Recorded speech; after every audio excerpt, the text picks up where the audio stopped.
শুধু তিলকে তাল নয়, তাল গাছের ঝাড় সমেত ভুলভাবে উপস্থাপন করা হয়েছে। বেশ কিছুদিন ধরেই আলোচনায় বাংলাদেশ পুলিশের সাবেক মহাপরিদর্শক ও র্যাবের সাবেক মহাপরিচালক বেনজির আহমেদ।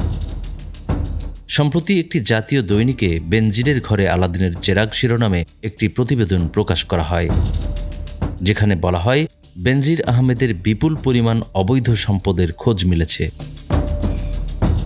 এরপর এ বিষয়ে মুখ খুলেন পুলিশের সাবেক এই আইজিপি। তবে একদিন পার না হতেই বেনজির আহমেদের সম্পদ তার জ্ঞাত আয়ের সঙ্গে সামঞ্জস্যহীন বলে দাবি করেছেন হবিগঞ্জ ৪ আসনের সংসদ সদস্য সৈয়দ সাইদুল হক ওরফে ব্যারিস্টার সুমন।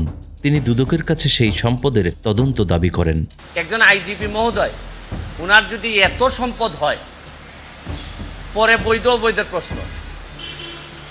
উনার ৩৪ বছরের লাইফে উনার বেতন সহ হওয়ার কথা ১,৭৪,০০,০০০, প্রায় ১.২ কোটি।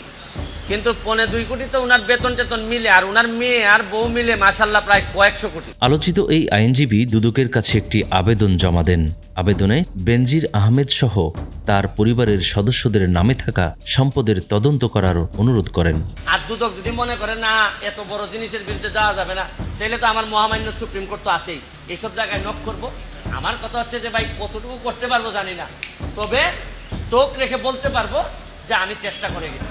অবসরের আগে পুলিশের সর্বোচ্চ পদে আসীন ছিলেন বেনজির আহমেদ। ৩৪ বছর ৭ মাসের দীর্ঘ চাকরি জীবন তার। ১৯৮৮ সালে মাসিক ১,৪৭০ টাকা বেতনে চাকরি শুরু। ২০২২ সালের সেপ্টেম্বরে চাকরি জীবন শেষ করেন ৭৮,০০০ টাকা বেতনে। তবে অবসরে যাওয়ার পর বেরিয়ে আসে এই প্রভাবশালী কর্মকর্তার দুর্নীতির খবর। দেশের প্রথম সারির ওই পত্রিকার অনুসন্ধান বলছে, স্ত্রী ও ২ মেয়ের নামে তিনি দেশের নানা প্রান্তে গড়ে তুলেছেন অঢেল সম্পদ।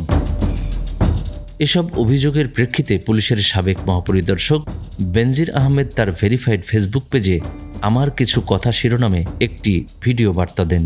সব মিলিয়ে ৪৫টি তথ্য, অভিযোগ এবং অপমানজনক বক্তব্য সন্নিবেশিত আছে। তার মধ্যে ২৪টি তথ্য বা অভিযোগ সম্পূর্ণ মিথ্যে, বিকৃতভাবে পরিবেশন করা হয়েছে। বাকি 10টি অভিযোগ বা তথ্যকে ফুলিয়ে ফাঁপিয়ে শুধু তিলকে তাল নয়, তাল গাছের ঝাড় সমেত তাল বানিয়ে ভুলভাবে উপস্থাপন করা হয়েছে। তবে সব অভিযোগ, আলোচনা, সমালোচনা সুষ্ঠু তদন্তে উদ্ঘাটন হোক, এমনটি আশা করছেন বিশেষজ্ঞরা। মঈন বকুল, আমাদের সময় ডেস্ক।